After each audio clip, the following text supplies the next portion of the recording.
Hello, സെയ്ക്കുന് അങ്ങനെ 1.5 വയസ്സായി. എന്ത് പെട്ടെന്നാണല്ലേ അവൻ വലുതാവണത്. അപ്പോൾ 1.5 വയസ്സിൻ്റെ വാക്സിൻ എടുക്കാൻ പോയതാണ്.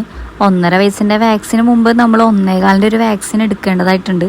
MMR. അത് ഗവൺമെൻറ് ഹോസ്പിറ്റലിൽ കിട്ടില്ല കേട്ടോ, നമ്മളത് പ്രൈവറ്റ് ഹോസ്പിറ്റലിൽ ചെന്ന് എടുക്കണം. MMR എടുത്ത് 3 മാസം കഴിയുമ്പോഴാണ് ഈ 1.5 വയസ്സിൻ്റെ ഇഞ്ചെക്ഷൻ. നമ്മൾ ഇഞ്ചെക്ഷൻ എടുക്കുന്നതിന് മുമ്പ് ഡോക്ടറെ കണ്ടു കേട്ടോ. ഡോക്ടറോട് ഞാൻ സെയ്ക്ക് ചോറൊന്നും കഴിക്കുന്നില്ല എന്നൊക്കെ പറഞ്ഞപ്പോൾ ഡോക്ടർ എന്നോട് പറഞ്ഞത് ചോറ് തന്നെ കഴിക്കണം എന്നില്ലടോ, ഇറച്ചിയോ മീനോ വെജിറ്റബിൾസോ ഫ്രൂട്ട്സോ ഇതൊക്കെ കഴിച്ചാലും മതിയാവും.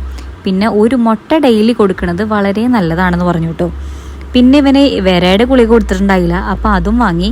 പക്ഷെ ഇന്ന് അത് കൊടുക്കാൻ പറ്റില്ല കേട്ടോ. ഇഞ്ചെക്ഷൻ എടുത്തുകൊണ്ട് 2 വീക്സ് കഴിഞ്ഞ് കൊടുത്താൽ മതി എന്നാണ് ഡോക്ടർ പറഞ്ഞത്. ഈ 1.5 വയസ്സിൽ ഇഞ്ചെക്ഷൻ ഭയങ്കര വേദന ആയിരിക്കും കേട്ടോ കുട്ടികൾക്ക്. അത് മുൻകൂട്ടി കണ്ടുകൊണ്ട് ഇഞ്ചെക്ഷൻ എടുക്കാൻ പോയാൽ മതി. 2 ദിവസം കുട്ടികൾ നടക്കാൻ സാധ്യത വളരെ കുറവായിരിക്കും. പിന്നെ പനി വരാനുള്ള സാധ്യതയുണ്ട്. 6 മണിക്കൂർ ഇടവിട്ട് നമ്മൾ മരുന്നും കൊടുക്കണം. ഇഞ്ചെക്ഷൻ എടുത്ത സെയ്ക്കുൻ്റെ അവസ്ഥ ഇതാണ്. അപ്പോൾ ഇത്രയൊക്കെയുള്ള വിശേഷങ്ങൾ. അപ്പോൾ അടുത്ത വീഡിയോ ആയിട്ട് വരുന്നവരെ ടാറ്റ ബൈ ബൈ.